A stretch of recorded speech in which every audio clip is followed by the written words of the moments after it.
You're gonna do the intro, right? Oh, you just started the intro, right? We're rolling, baby. We're rolling. Whoops. So, welcome everybody to the HexCast. Welcome once again. It's been a long time, and I've missed it, but it's been controversial on my side. Just wanting to do this and everything else in between.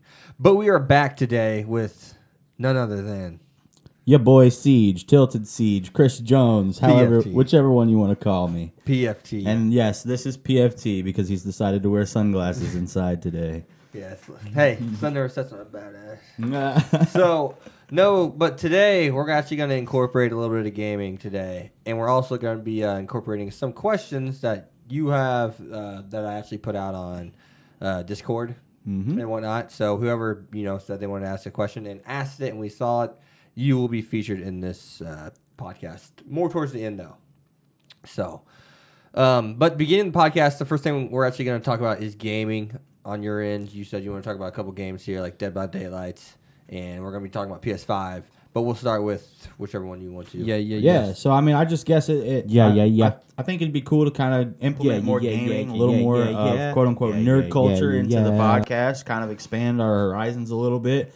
Both Rashad and I, both Hex and I, we game a lot. The biggest game that I play is Dead by Daylight, and so right off the bat, if you play Dead by Daylight, whether it's on PC, PS4, or Xbox, then you probably know that Season 16 just dropped. Well, it's about to drop. They just announced Season 16. And that, of course, is going to be a Silent Hill chapter. For those of you that don't know about Dead by Daylight, what it is a... it's called a asymmetric game style where there's a team of 4 survivors versus 1 killer. And the 4 survivors are in a trial trying to obviously survive, and their goal is to power these generators that allow them to escape the trial through these exit gates. Now, each survivor has their own little perks and playset and different things like that, but the survivors are all pretty similar. The game gets interesting on the opposite side, where the killer, it's 1 killer versus the 4 survivors. They all have their own little special abilities, like a special weapon. There's one with a harpoon gun. There's a couple with a chainsaw, things like that make them different. But the more interesting thing about the killers is that a lot of them are actually licensed killers, like Scream from the Ghostface from the movie Scream. Ghostface, yeah. I remember watching those movies and they creeped me out as a kid. Honestly, that mask was scary. Freddy Krueger. Michael Myers, the classics, Leatherface from the Texas Chainsaw Massacre. So a lot of the classics, even the pig lady from Saw. A lot of the classics I haven't even seen. Well, I was a big horror guy growing up, so a lot of those are really exciting for me. But I'm on the other end of the spectrum. I'm just kind of like, what is going on? But I'm interested in lore in general. So it's just kind of like all the same thing for me. I'm just kind of like interested in general. I mean, if it's lore, it has lore. Mm-hmm. I mean, mythology, Smite characters. I love that stuff, even if I don't play it all the time. Right. For the most part. But also, we had the PS5 trailer come out. I have not seen this. Tell me about the PS5. Did we watch it at your house? I think we might have watched. No. You might have showed me, but it was while we were kind of doing things, and it was one of those times where when a friend shows you something and you kind of act like you're really watching. He's watching it. He's like staring through. It's like a ghost. You're just looking at it. But your mind's really in another place. But no, that trailer was actually impressive. So there's 60 frames per second now. So it's moving on up in the world from 30, which is big. I mean, 60 frames per second should be like the baseline standard of what you want. I mean, in my personal opinion, for gaming. But at the same time, it also had theatrical cinematics, which they did state were from movies. Only movies had these until now. This game is like one of the first ones to actually like introduce like true, through and through cinematics that are movie quality and style. Which I think I do remember something like someone flying through the air on a dragon or something that looked really cool. But of course there's like cinematic scenes in gaming, but they're not like true cinematic. They don't look like, they look movie-like, but they don't like, they look super close, but they're not identical. as if you watch the PS5 trailer, you can actually find it on YouTube. Just type in PS5 trailer, and you'll see the difference. And there's actually a video that like explains the difference, and you'll notice like you feel like you're watching a game, and then you feel like you're watching a movie. Like it like, kind of shows you the difference between them without you even recognizing it. So it's really cool trailer. I think PS5 is gonna run away with it unless Xbox has something crazy dropping on its next trailer. Well, I guess we're gonna have to wait and see what Xbox One's whatever their new generation's called. I can't remember what it's even called. Yeah, I can't remember either. But we're gonna have to wait and see what their trailer looks like. The trailer's gonna be good. It's gonna be good. I know it's gonna be it's gonna be decent. They know what they have to at least step up a little bit from Xbox One to PS5. They did towards the end with updates for the console, but like for the first few years, PS5. And I was an Xbox One guy for the first, 3 years. But I switched, and I got to see the difference. Hey, I'm an Xbox One guy now, but I'm willing to... I'm going to buy one of them. Yeah. I'm willing to consider swapping. I was also seeing that they're thinking that the PS5 will be about $500, $600. They don't think there's going to be a huge price hike. They don't think it's going to be $700, $800. But because last time they did that with the PS3... They actually saw record history just drop in sales when they tried to, the PS3. So that's when a bunch of people switched over to the fucking Xbox. But wasn't that also whenever they first introduced the gaming network that you had to pay for? Because originally it was free. It was free even, yeah, and they still dropped in sales because of the price hike. So they learned a lesson, is what everyone is kind of. Thinking PS4 hints that was only $500 console, $600 console. So I mean, I'm excited. If it's about that price, I'm getting it. I'm getting it day one. I'm getting the deal. I'm getting it day one. I promise. We're gonna have to wait and see. Now I want to find out. Couple other quick things in the gaming section.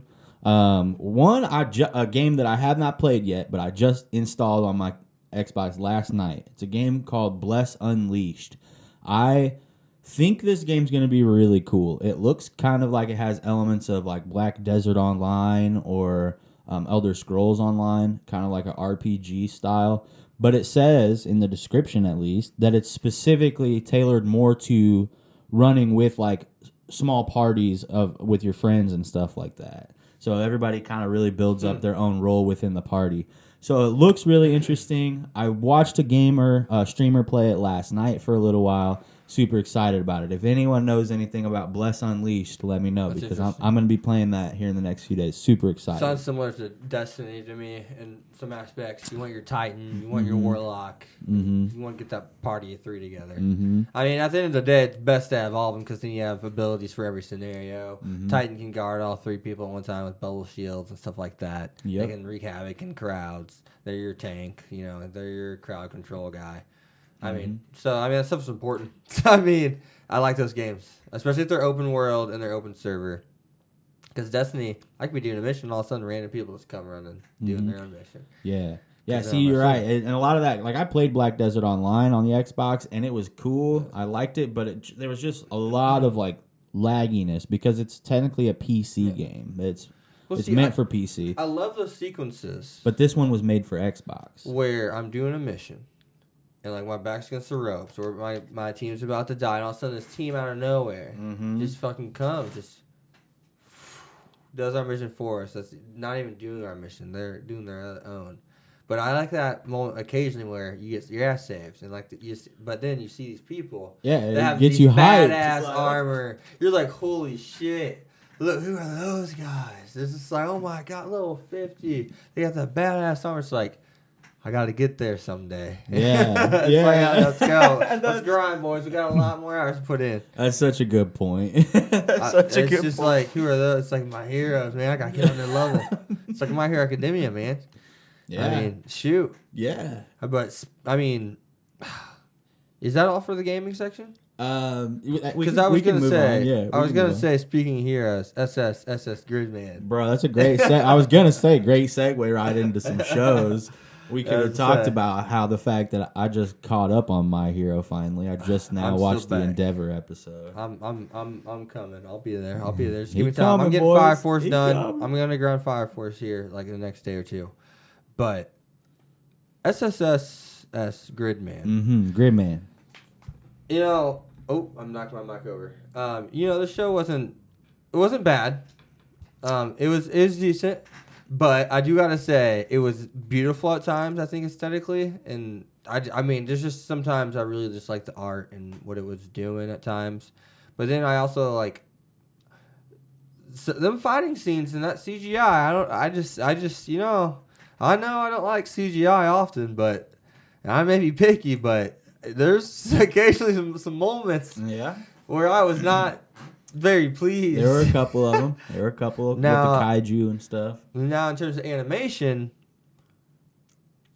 there wasn't too much going on there.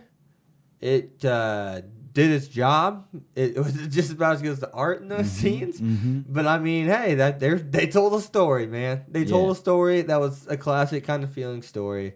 It reminds you of Power Rangers. One thing that I would say about the ending, which we did discuss a little bit, and there's a lot to interpret. But then once you actually get to know what SSS Gridman is, and what it stands for, and some of the stuff, you kind of get why that character was the chosen Gridman and all this kind of stuff. And the ending makes a little bit more sense. And Gridman stands for saving a soul, and the dream was about saving Akane, which is her projecting herself in her own perfect world. And she found out that her own perfect world is not necessarily perfect, because a perfect world can't necessarily be just created. I think was part of the message. Yeah, you still you have to be happy with yourself. Exactly. Even if you have people that help you feel happy for be there for you. No one can be there for you if you're not there for yourself. It doesn't matter if you go seek advice and all that stuff. You got to, your other self has to catch yourself on the fall down. So I think that's part of the message. And I thought it was cool. I liked that. I liked what it's doing there. I thought it could have had some more context on what the hell this world was, but it is what it is. Yeah. Now, see, as a whole, normally you wouldn't catch me dead watching a show like SSSS Gridman. Well, we turned it on. But we turned it on, and for me, I grew up liking Power Rangers. It's my favorite show growing up. I love Power Rangers. Yeah, it's like a nostalgia. And kind of you can't mention Gridman without mentioning how similar it is to Power Rangers. Literally some direct parallels. Yeah. But that's okay. But so it did feel nostalgic watching it for me. And even the fight scenes, like you said, they did enough. Pretty much all they ever did was fire a big old beam at the kaiju. It didn't help the show, but it didn't totally hinder. But that wasn't the point of the show either. So it's okay. It works. After watching it and after finishing it, you hit the nail on the head. It's so much more than just fighting and being the chosen one and all of that. Whenever you dive into the fact that the protagonist in this case is someone that's really just trying to be happy, and they display it in a really interesting way. So it's a cool show. I like it. I liked it. And it's a good watch. We watched it in what, 2 days, 3 days? Something like that. It's 12 episodes. So it's a show I appreciate for different reasons. I mean, I'm not necessarily saying it's a must-watch show. Go out there and watch that shit. Right. But I mean, if you were looking for something to watch, and you're looking for characters that you think are kind of cool, which aren't deep characters, because the show kind of hinders itself in terms of it's a dream, but it only hinders itself because it's not allowed to explore deeper. And with the amount of episodes it has, it's just enough to make you think. The characters are representations of part of her personality and idealistic boyfriend would have been the red-haired kid. She has a dream. She's if it wasn't supposed to be like this, which shows that romance can't be just made. It has to be something that's real as well. Was another message I got from that. So, so I mean, it had cool little sub narratives running along and underarching messages. So yep. So moving on, the next show that we wanted to talk about a little bit, I think it's just called Plunder, right? Yes. Plunder? Plunder. Yeah. I kept wanting to think it was Plunder's Instinct or something. Plunder. But that's because I played Dead by Daylight. Anyways, Plunder is Plunder's an interesting show. This is about to get real. I'm only about 3 episodes in. You didn't watch any more of it yet, did you? Plunder? No, just 3. Initial thoughts. Set the table. Were a couple cool concepts. I like how they had the numbers, and the numbers represented kind of like their health points in a way. Mm-hmm. You drop to 0, you fall into purgatory. Now, in order to drop to 0, you have to do like whatever your like quirk is, like your attachment. You know, whatever your like, whatever you do for a living, or whatever your like, what's the word I'm looking for? Kind of like your mascotish. Well, these numbers persona. These numbers are they're specific to the person, so so they kind of become their identity almost. Yeah, whether it's your career, or whether it's like a certain quality about you or something. So like the one girl, she's a bartender and serves food. Every time she gets a compliment on a drink and a beverage, her points go up. Mm-hmm. But every time someone says something negative, they go down. So it's just like, holy shit, that girl could die because someone said her food tasted bad. Yes, because all of a sudden now you have a real priority. Instead of just saying you have to put yourself first, you have to actually put yourself first and do what's right, and you have to figure it out. Yeah, and then there's other people that just have, you know, it could be something bad, how many people they killed or whatever it may be, like just all over. So it's interesting. I like that. People can steal people's points even. And send them to purgatory. So I mean, I forgot about that. Yeah. And then there's like the special warriors or whatever. I can't remember their exact names. The legendary aces. Oh, that's clutch. You remember that? The legendary aces. Very pleased. Yes, I love legendary aces. And then they had their whole ordeal with that. With the guy tried to play a bad guy part. Now he's not really bad. So on and so forth. So I thought that was cool. I think it has some cool elements. I think it sometimes touches the line on how it does its fan service. Sometimes it's a little bit too much. It's just like in blatantly weird places to put it. Literally in the middle of a fight. I don't mind my fan service, but I don't either. Trust me. But that's a little bit too much. I don't even think it's too much. It was just like they straight up stopped the fight. Once that the ace could like the second chick. It's just like, what? Can we get back to the fucking story, please? Or the story, please? But I did like the fight scene at the end when the dude was making stuff fly out of the ground and stuff. I thought that was pretty cool. Fight scenes are better than I thought they actually would be. Not saying they're anything special, but they are better than I thought they would be. Yeah, they weren't bad at all. And I think the character design of that character is pretty cool. So, that may just be one of my cliche. I'm a sucker for one of those type of cliches, which the show has a lot of those in it per se from all the shows I've seen. But like, if you present it right, I won't mind it. So it's a show that you won't be putting down. No. I'm gonna keep watching it too. I think it's gonna be really good. I'll come back to it. All right, moving on. We should save the best for last. Is that what you want to do? Of the shows that we have listed here, at least. Right. So quickly, I wanted to talk about because Netflix is a big thing, right? And so like Netflix is really trying to get into the anime game hard lately. And they've been putting out a lot of Netflix originals. So I was like, I'm going to try to watch a couple Netflix originals just to kind of see what they're like. And the first one that I watched was Beastars. And Beastars. What a crazy fucking show. It's weird. It's cool. It's crazy. It's awesome. So Beastars, man, is like a... Beastars beasted me. So it's like a romantic... kind of like a romantic show. They're all in high school, and you know they're all humanoids, where they all are some kind of a creature. You know, predator, prey, whatever it may be. There's gazelles, there's deer, there's lions, etc., etc., etc. They're all different kinds of animals. So, anyways, there's this dude who's a wolf, and he's the main character. I can't remember his name. This isn't a full review. I'm just kind of giving you the idea. I didn't see the first 3 episodes. Yeah, and so he like doesn't want to be labeled as like a beast or like a angry person or a dangerous person. Carnivores are yes. They're just they're frowned upon. They're not looked the same. Yet he's huge and he has mean looking teeth. Yeah, not want to use like certain keywords, but like they're not just like real life situations today. Yeah, exactly. So he doesn't want to be considered what he looks like because he's very different on the inside. So, anyways, he meets this girl, this rabbit bunny, this chick, and she's kind of considered around the school kind of like the slut of the school. Yeah. First time they meet, actually, she literally tries to suck his dick, and so, literally the first time they meet in episode 2, and he's like, whoa, no, it's just never the same. He wanted it to be that way, and it's just never the same. Sometimes you only get one shot, man. Either you shoot that shit, or you don't. Yeah, you get one shot, one opportunity. Yeah. But I don't want to tell you guys the whole story because some of you may want to still watch it, and I think you might want to finish it, right? Yeah, I'll try to come back to it and finish it. I don't know what episode I was on, but yeah. That's the plan, at least. I mean, it had cool concepts. I enjoyed it. There's less.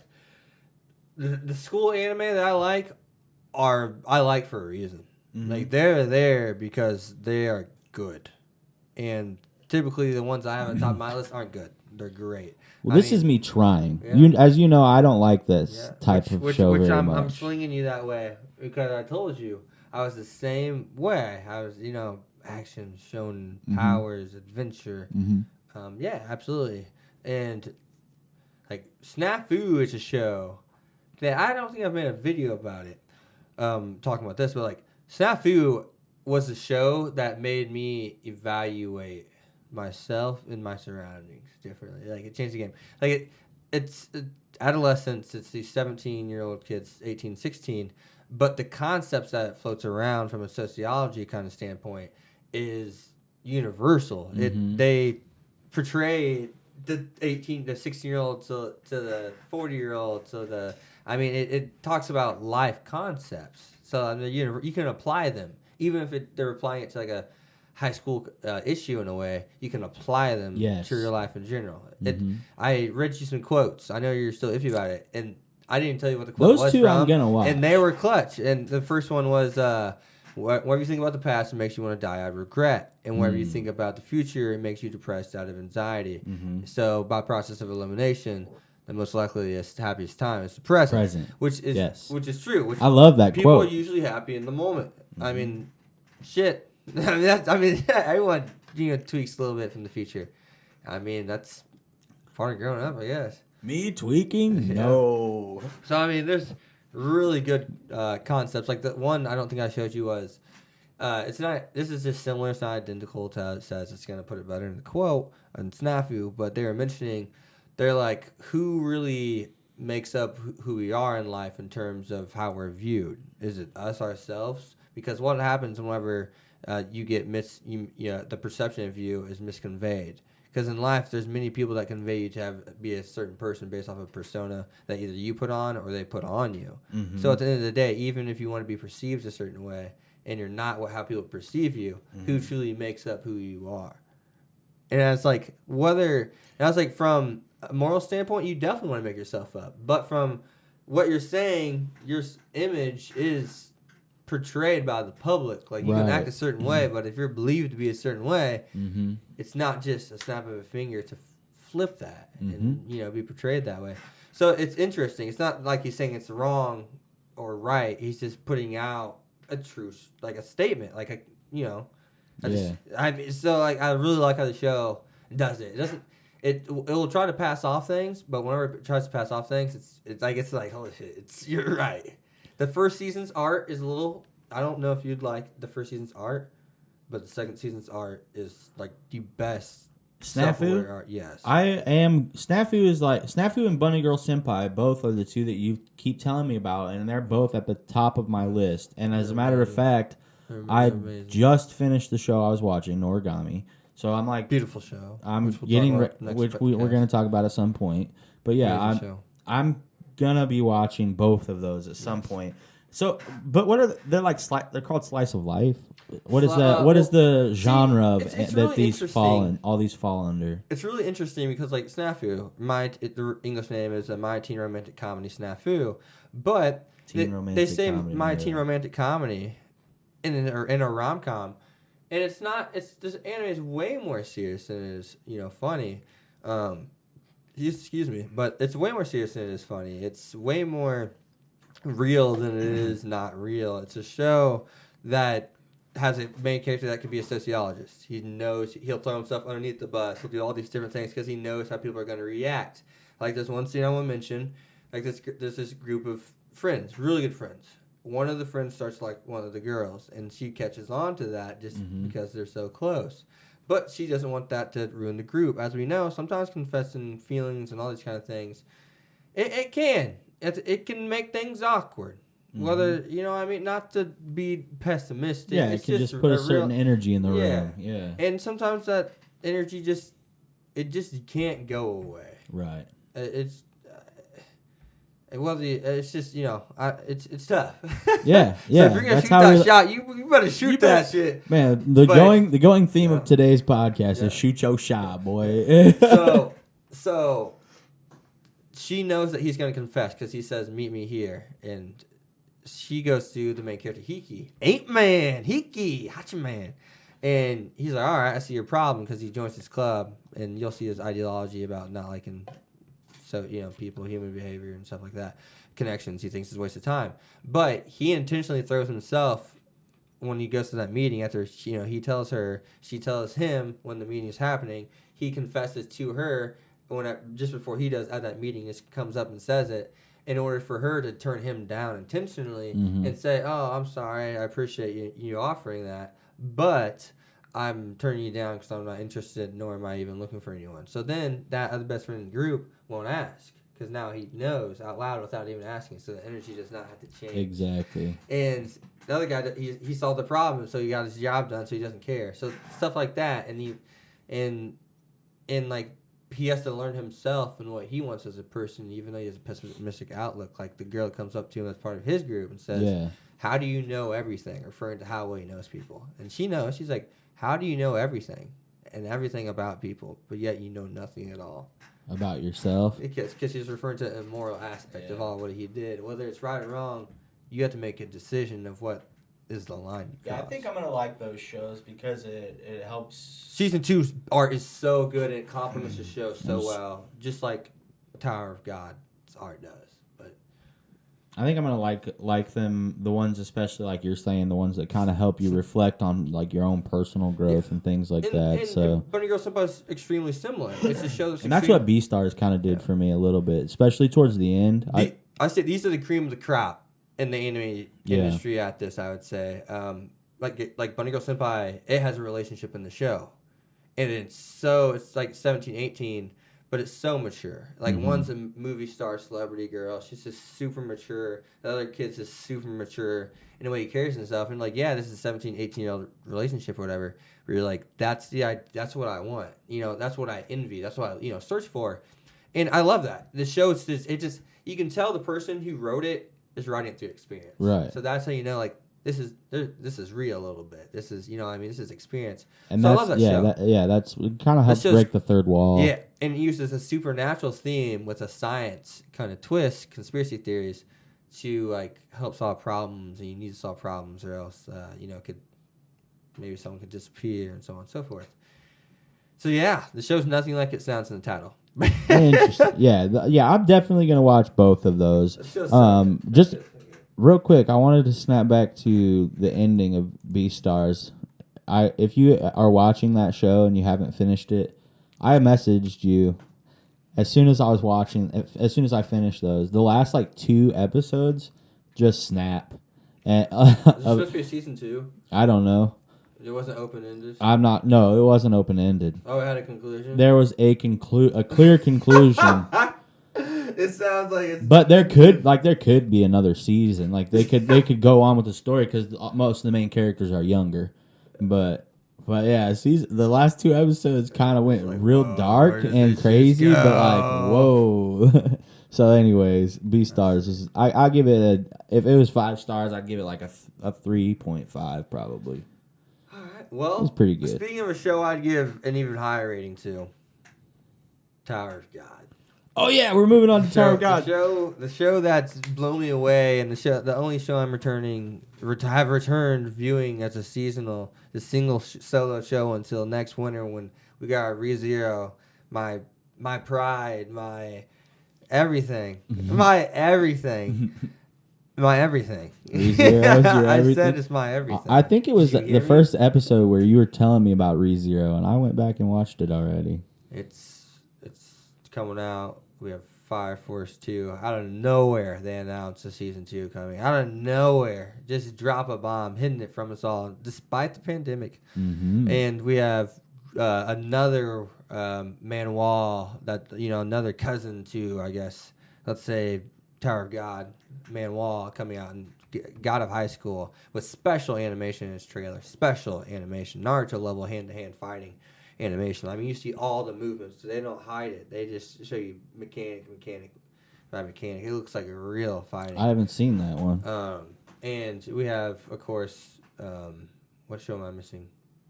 Oh, Attack on Titan coming in the fall as well. Attack on Titan, yeah. Yeah, so we have a lot of shows coming out this spring. This summer. So, ReZero Season 2, God of High School, Fire Force Season 2, and Snafu Season 3. But Tower of God. Tower of God. Kun is one of the best strategist character in anime I've seen in just 10 episodes. He's a character that reminds me of Shikamaru. His strategies are detailed. They're thought through. They make a lot of sense when they break them down. You believe the character is as smart as he is. It's not by design. It's by who he is. And that's awesome. I love that. Yeah, he's crazy. I love that. And I look at, other characters like Bam. I love how Kun is a character who's playing, he's developing through Bam and with Bam. Mm-hmm. Don't you want to protect those eyes that know no doubt was the quote that really, in that music. Don't you want to protect those eyes? I was like, this is what was doing, and he's continuously trying to protect his eyes. He's also reflecting and thinking, how could I have protected my eyes? Right. I've noticed that this last episode we watched referring to Maria, and I've also noticed that Kun's a character that thinks steps ahead and he breaks things down. Slightly reiterating what I just said, and he's a fucking good character, man. Mm-hmm. I mean, holy shit, what a great character. Rack, he's a good character, but he's not a deep character by no means. But he's good for what he's doing. Mm-hmm. That personality, the Ricochet, guy off of. He's a character that I expect to get more and more. But he hasn't gotten that development. He hasn't gotten that background, info. We don't know who he truly is, mm-hmm. but we see him getting, growing connections to Bam. We see him having a very high moral high ground, and that's something I didn't necessarily expect at first. So. Right. Yeah, he seems Rack seems the Gator guy just seems like a big tough and on the surface he just seems like he only cares about fighting and who's the strongest. Yeah. And chocolate, and he obviously cares about chocolate bars. Yeah, chocolate bars. He eats all those chocolate bars. He's like, "Let's get this." And his stomach never feels upset. My God, that's like his superpowers. He gets stronger off chocolate bars. I don't know how many bars we can do, but I'm about to find out if we're going to have to restart audio or not. But I'll keep camera on regardless. I'll just re-jump audio. I'm about to find out in 3, 2. Is it still going? Okay, yeah, it's still gonna go. All right, we're good. Just making sure though. I didn't know. Just had to check some stuff. Yeah, I didn't know if it went to 1,000 bars, but it's going to 1,000 bars. So moving on though to Tower of Gods, the next part I want to talk about was the show from whether it's the musical standpoint or whether it's the visual. It's a show that visually, typically, I'd be like, nah. But then I watched the first episode. I was like, this show's art has me thinking, I don't know. And then, once you start getting to the tower, the art kind of changed. The background wasn't just faded darkness and kind of it's floating in darkness. I mean, it actually had designs, had lines, had structure. Mm-hmm. And it grew on me because I feel like the show, certain shows that I feel like are super meta. And, the pacing of the show and the... almost the personality of the story, if that makes sense. Like how the story comes off, whether it's when I say personality, I almost mean a genre of the story. Mm-hmm. And I mean deeper than that though too, because there's other shows that could be an adventure show like this that, Sword Art Online's similar. It's about climbing all 100 levels. This is about climbing a tower level by level. Similar. But it knows what it's doing with its character designs, and it knows the background art that fits that, and it knows the music that just kind of almost represents that art the best. Mm-hmm. And I think that's it's hard to describe, but if you know what I mean, I guess you kind of know what I mean. And that feeling you get, just kind of like, this really complements one another. Mm-hmm. The choreography as a whole just goes together. Yeah. I think that's really good. I just really like the only thing I'll say about the animation is it gives me a very classic vibe to it. It feels like it doesn't feel like a show that came out in 2020, and I don't mean that in a bad way. It feels like a nostalgic type of a classic anime style. And then it has that like it's like somewhere in between. It has that feeling to it. And it's like, but once you get to the fight scenes, like, it's still good quality. Yeah, it's the animation's good. Yeah, animation's like good. It's good quality. Yeah, I'm not saying it's bad quality, but like the colors that they use and the color palettes and schemes and little things here and there that like just. It looks like Coon's little blue earring thing, like just. It looks like next gen classic kind of art. Yeah. It looks like a next gen, classic look. I like it. It's fun. It's fun for me as not being like a anime expert by any means. Megalobox is a classic. I enjoy it. Classic look. But as far as the story goes on Tower of God, I love everything that's developed so far, because whenever they started, they were supposed to be enemies, and now as you've seen in this most recent episode, they're literally bound together. People are showing their sides. Ral, the clown-looking guy, looks like he's leaning towards the Bam and them side. Mm-hmm. He's working with Coon. I mean, we clearly see that Yu Hang Seng, or whatever his name is. He's on the other side of the spectrum. He's not, he's not working with. He's about to work with some guy that's an intruder, not even supposed to be there. He's a ranker participating in the games, which is highly illegal. Mm-hmm. He's working with the King of Jihad. So get this. So this makes this. I do not believe that the towers, reaching the top, is the end of the show by no means. I think that's going to be. I agree. I think that's like halfway through, because the girl wanted to get back the sword before the king found out. That was crucial. When she lended it to him in the first episode when he was doing his test. And now clearly the king knows that she gave way to the damn swords. Mm-hmm. So since she gave way to the damn swords, she's in trouble. They stated how in trouble, how much she been serious shit. Mm-hmm. And since he knows that, and Bam's about to take the administrator test, which is going to speed up him going to the top of the tower. And she can't even catch him when they're taking the slow route, let alone the fast route, which clearly he should pass his test. So he's going to shoot up even faster.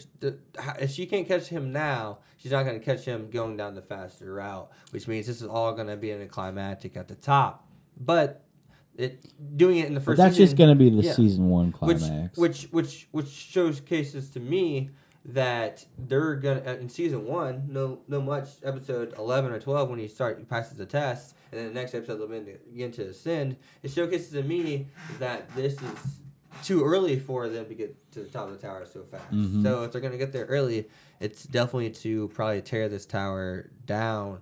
Maybe it's going to be a war, a battle, because they keep talking about how the tower has wrongs and how threats to the tower. So obviously, well, I'm sure there's people that feel like outcasts because of the ranking system of the tower and what it does, and people that maybe got cast out or feel salty because they couldn't make it, things like that.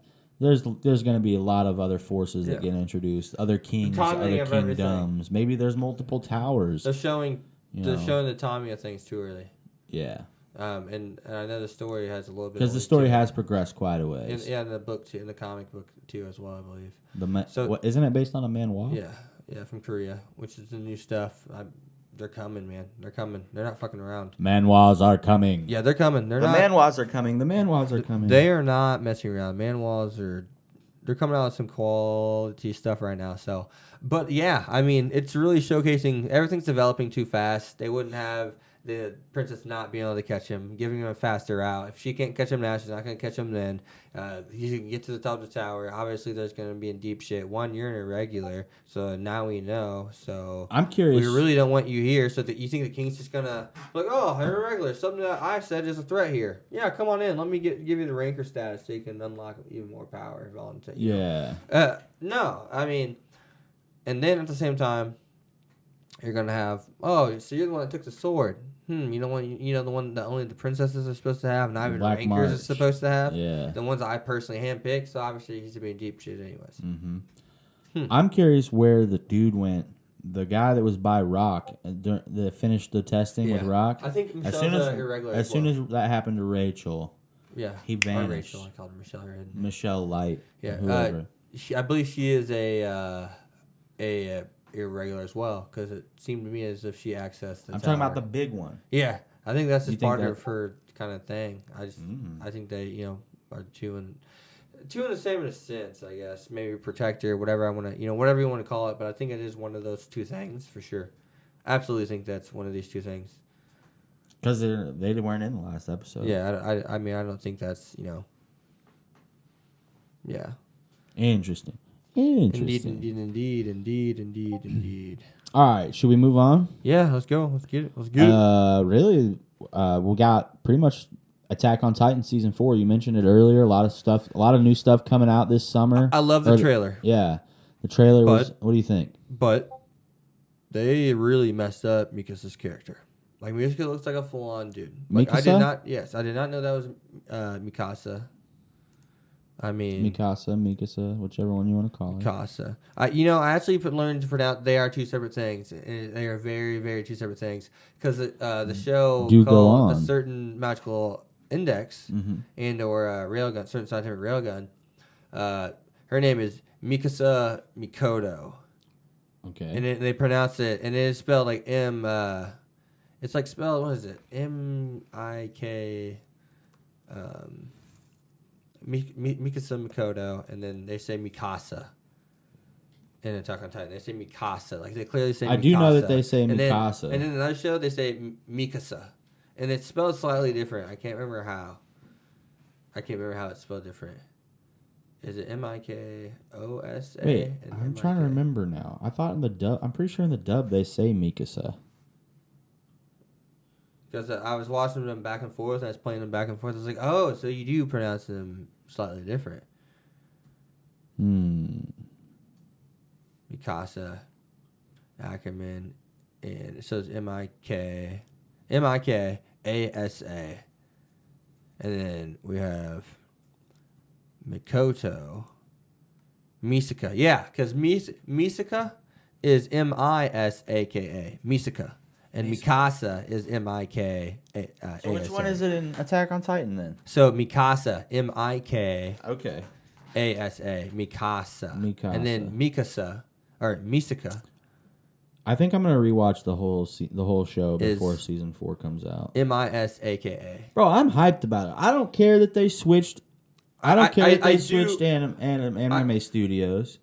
No, they're working together actually. They're working together with them. I don't mind any of the other character designs. Like Levi, I wish he still looked like the other Levi, but I'll give it to you. He's good enough. I'm ready to go. Okay, let's just go. You know what I mean?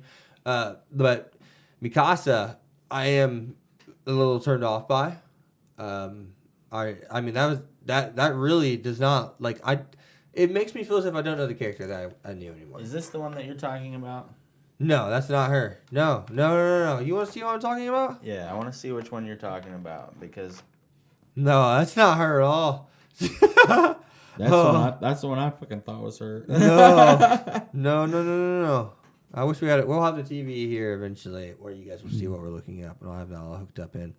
But for now, I don't have that. I'm watching it again. You get live reactions. I've watched it like 20 times. Here she is. Here we go. Where's she at? There she is. That's her. That's not Levi? That's Misaka. No. They show you who Levi is. That's Misaka. What? That's Misaka. I thought that was Levi. That's ridiculous. I won't stand for this. You fucked up. Oh my god. That's not good, you guys. That's not good. That's a big mistake, man. Are you sure? I think that's a You're positive? Yeah, it even says new Mikasa. It says new Mikasa, look. Interesting. Mikasa. But it all looks dope still. But the trailer, all these Titans. I didn't mind everything else. was ready, bro. They're going in for war. They're loaded for bear, man. They're looking to kick ass. These Titans out here. This side was doing this side. This side was doing that side. Yep, People were changing sides. People were, thinking about pulling the trigger at times. There's a bunch of stuff going on. They didn't know who to shoot at, and heart-wrenching. So many different, things going on with the show and series. So, I love that. And it's good. I really did enjoy that. I seriously enjoyed that. I thoroughly enjoyed it myself. I'm actually thoroughly enjoying it in an entire separate time right now as we speak. But they messed I can't stop watching it. I can't stop watching it. That's me. I just saw it. Live again. But the Platypus Titan, I know he has a different name. I call him the Platypus Titan. Yeah, I can't remember his name. He looks like super OP in this season. He's got armor on him, all kinds of stuff. Well, yeah. I mean, that was my thoughts on the trailer. Really. They got a bunch of Zeppelins. Okay, there's Rhina, and it appeared like Rhina is still opposing Eren. The man's been in lied Titan to. form, which is the most interesting and significant relationship that I'm looking forward to in season 4. He's like Eren's big brother. Yes, because I think there's still hope for him. Remember whenever he started crying when he's like, "Damn you, Ryan!" When he grabbed him, skeleton on the wall, he's like, "You damn traitor!" He's like crying. He's like, "Eren, I want to take back my homeland." He's like, "How could you?" You can tell like that's his big brother, dude. Like it showcased. That was beautiful use of not necessarily recap per se, but it was a flashback. It was some stuff we didn't even see. Some of it. I mean, it's a quick little flashback. They made it feel as if it's Eren in his own head. It didn't feel like we were truly in a different moment. It felt like we were just visually singing the monologue, and it was a good way to present that. When do we get it? When do we get season 4? In the fall, so right around October. I was hoping that was one of them was coming out this summer. Yeah, so I'm so hyped for it. So what? We're on the last part now. Yeah. Questions? You said you had some. Last part here. Yep. So we got a few questions from the Discord server here. We're just going to do a real quick Q&A. First of all, coming from Arctic Outlaw, what is your favorite seasonal anime at the moment? Well, the only one I am currently watching, as I did say earlier in the cast, is Tower of God. I just wanted to watch one. Wanted to focus on a manual, something new, something different to really trying to get the consistency back. So that's the only one I'm watching right now, and probably for a good reason. Everything got delayed this season. I mean, Snafu was supposed to come out this season, but hey, blessing in disguise, we're getting it this summer. So I will be watching ReZero Season 2, Snafu Season 3, and God of High School, and also Fire Force Season 2, as I am watching Season 1 currently. Very good, very good. And I mean, obviously, like Rashad said, I that's the only thing that's really out right now. I'm sure there's a few others out there, but the only thing I'm watching at the moment is Tower of God. But that's all I need because it's very good. Yeah. Very good. All right, next question. From the Chaos King, who is your favorite anime character? He doesn't specify of all time or anything, but let's just assume all-time favorite anime character. Yeah. Oh, yeah. That's what he means. Yeah. Absolutely. Subaru Nagatsuki. Subaru. Subaru, yeah. Subaru is a character that's, you just know him so well. I mean, you see him, you dislike him at times. ReZero. You like him at times. You're frustrated with him sometimes. Mm-hmm. And you understand it sometimes. Like he is just like they explored like every avenue of a real human being in a real life relationship with someone indirectly. We don't talk to him, but like we're like, dude, what's wrong with you? But then like sometimes we think about it, we're like, holy shit, man. You know, I kind of understand why you're so upset. I understand why you told Amelia off and had her, so upset with you, because she doesn't know what you've gone through for her and how you sacrificed everything like you told her. And that's why she said, I don't know what you mean. She has no clue. And he lost his mind. But when you're going through something like that, the psychological aspect, even though it's in a fantasy world, is very much real. Right. Sometimes he makes stupid choices. You're right there with him. Sometimes he kind of thinks similar to the idea you had, and you're like, yeah, good choice, and you see it fail.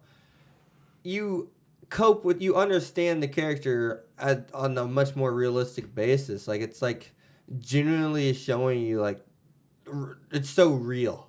It's a fantasy show. Like, you have Naruto and stuff that does realistic, emotional things and, like, kind of like winning the battle, yada, yada. But no, his is about dying, and they use that concept in a realistic manner. It's not just, like, something that has a realism in it. It's something that, like, is a very true mindset. Like, he started dying slowly. You could tell he's in denial or shock, per se, so it didn't bother him. And then next thing you know, he finally keeps trying to work his ass off and build a relationship, and he keeps getting killed by the same person. He finds out that he's trying to build that relationship with him in, like, episode 5, and you see him crack. He's like, I try, and I try so hard. I do everything I can. He's like, all I want is you to be my friend. Why can't I have that? And you see him break down. It's just like, yeah, I was waiting for that. Why did it? I was wondering if it was going to happen. And then at that moment, you're like, this show's going down a very realistic path. Yeah.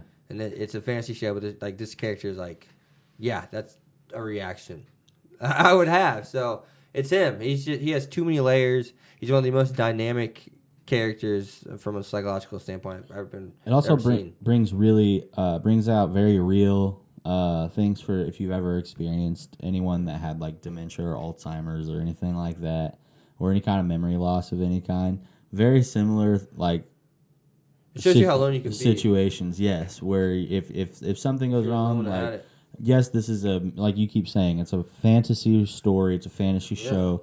This isn't happening to him by any scientifically explained reality.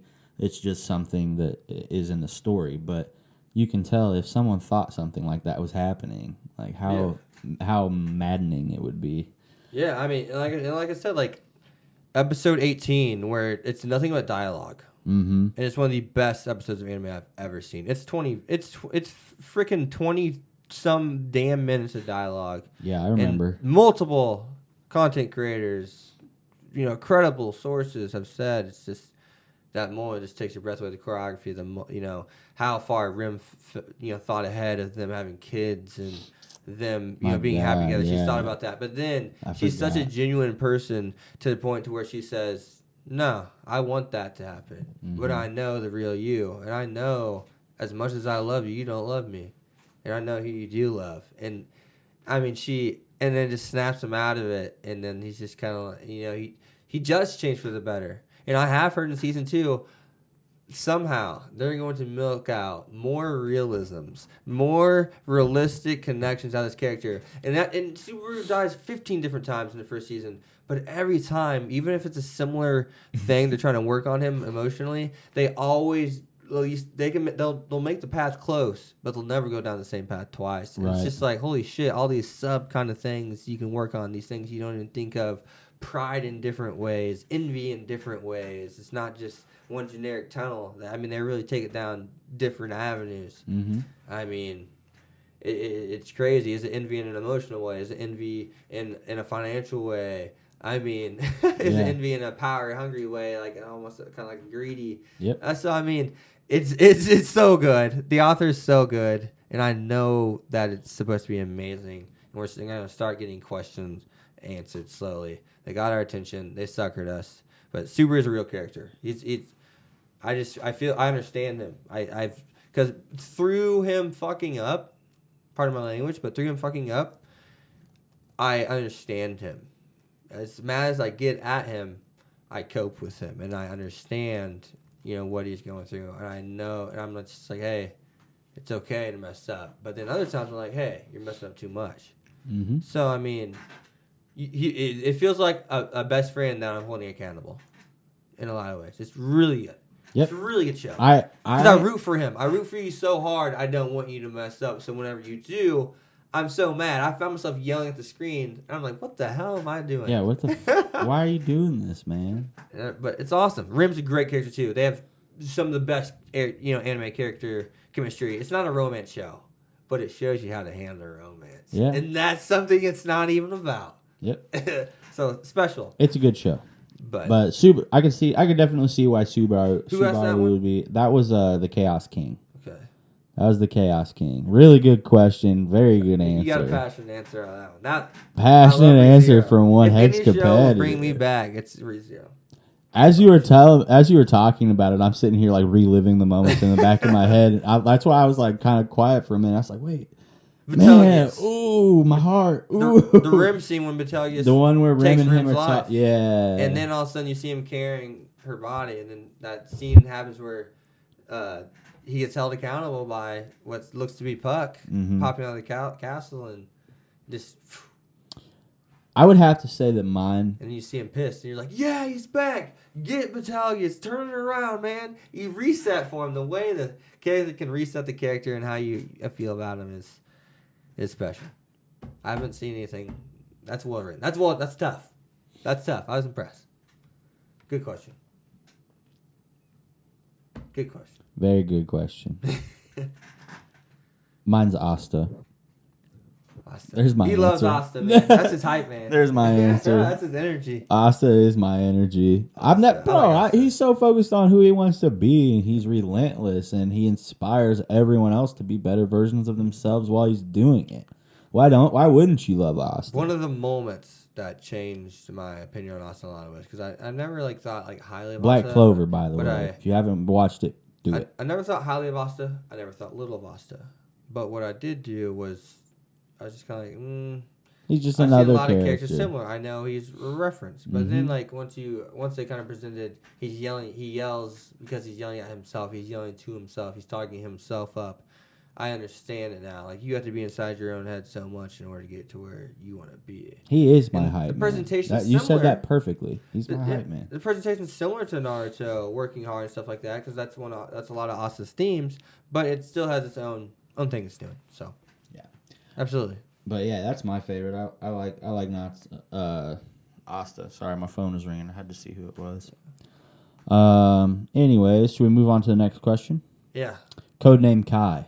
Okay. Codename Kai says, out of all the anime you've watched, which anime character's death did you not see coming the most? I don't want to spoil some of them. There's a few shows. Fairy Tail had a couple things that I did not see coming in a certain arc. That really it just kind of changed what Fairy Tail is. There's shows there's shows where I've been surprised, oh my god, where did that spear come from? And oh my gosh, that person's gone. But really thinking about it. I think, just off the top of my head, maybe, there could be another show. Maybe it could be something else. But off the top of my head, there's one character in Re:Zero, Season 2, Mother Rosario arc, that I did not expect to go out. What's her name? Was it Rui? I can't remember what her name was exactly. Purple-haired girl. There's also shows, looking back, look at Naruto. There's certain characters I didn't expect to go out. Spoilers, skip 5 seconds ahead in 3, 2, 1 if you want to hear this. But a character in Naruto like Neji, I didn't expect him to go out when he did, right at the freaking end. I'm talking less than 20 episodes left, man. He's been there for over 600. Mm-hmm. There's a lot of, another spoiler. Well, no, I don't want to say that one.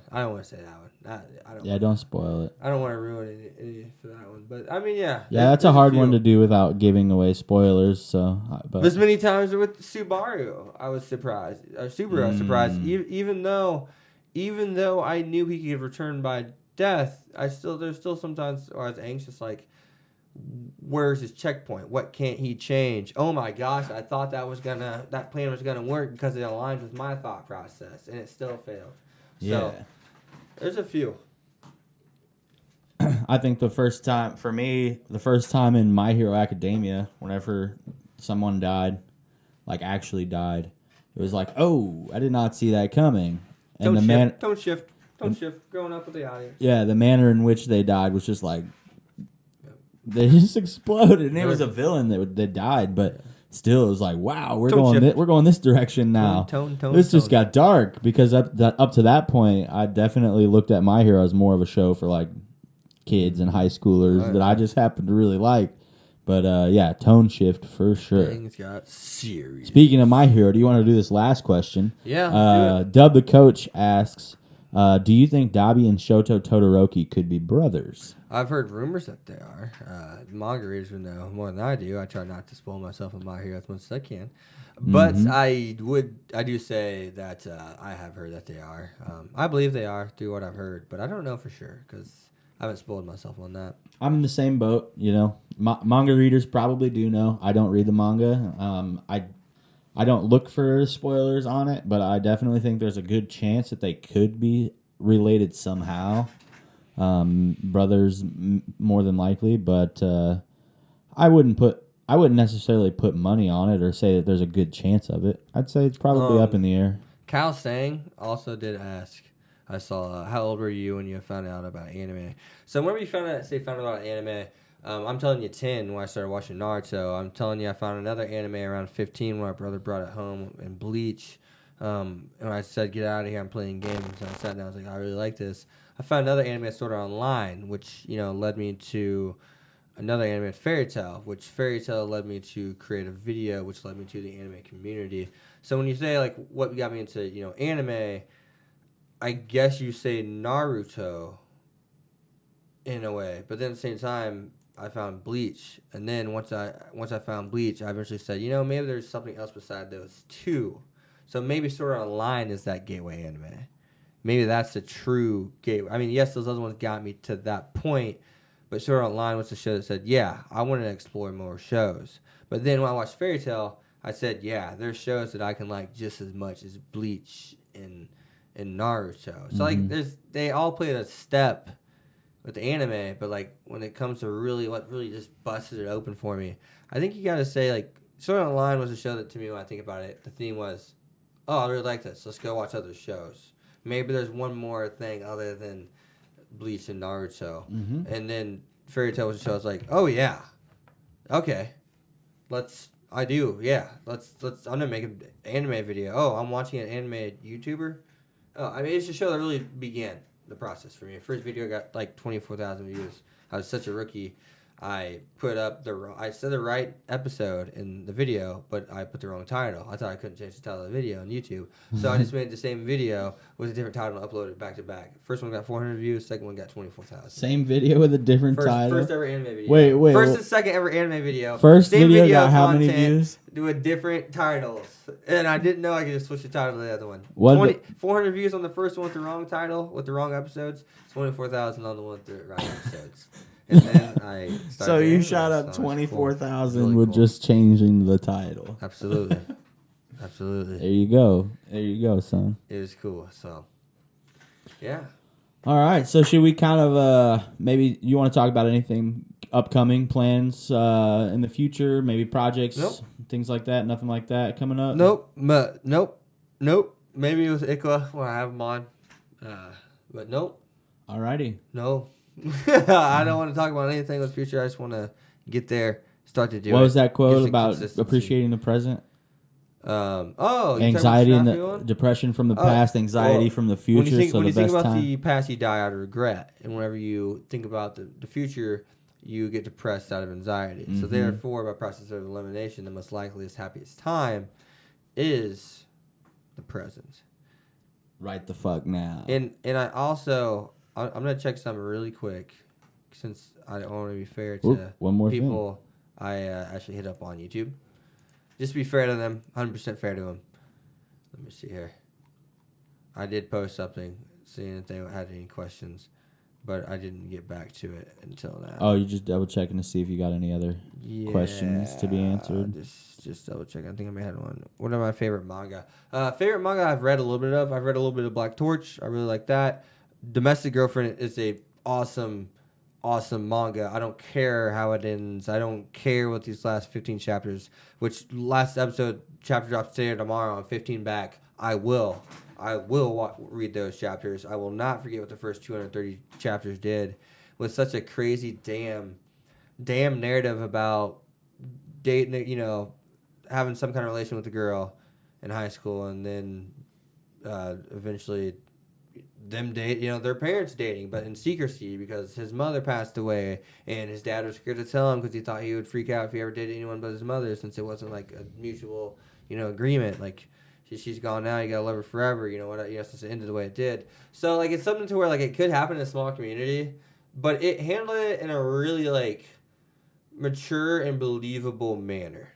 And you can have a crazy ass concept, but you can pass it off to me. Like the relationship is so real, even though they're like technically like step siblings in a way. It's really weird. I mean, technically they were in relations at the same time, so it's just like, well, so it's like a believable thing, and it's crazy, it's dramatic, it's like, holy shit, what's going on? I can't believe I'm watching this. But then at the same time, you're like, holy shit, I can't stop reading this because this manga's way better than the show is in this case. Which one are you talking about? That's Domestic Girlfriend. It's just really good. It's just super good. It's just believable, makes sense. It's crazy. It's not something you tell all your friends, but it's something like people who like get literature. You definitely say something to them. Like it's a good. It's just believable. You actually root for the characters and like you understand that how they're stressed about their relationship as it is, but like you already know each other's feelings. So what do you end yours because you didn't know before them? I mean, yeah. What's right? What's more? What's wrong? I mean, you're not.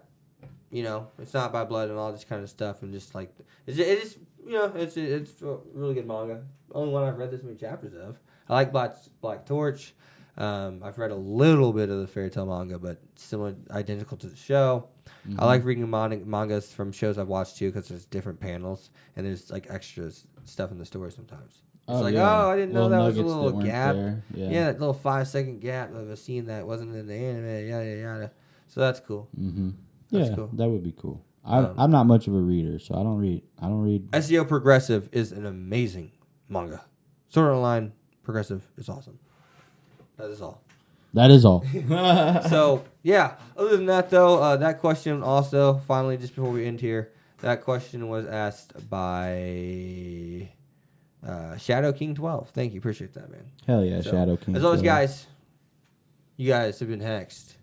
Get hexed, son. Be sure to leave a like, comment, subscribe, follow me on Twitter X25, and check out, the links in the description if you're interested in anything. So, word. Yeah. Any last words? Final thoughts? Nothing. All right. He's ready. He's done. We out of here. Right. See you guys. Thank you for watching.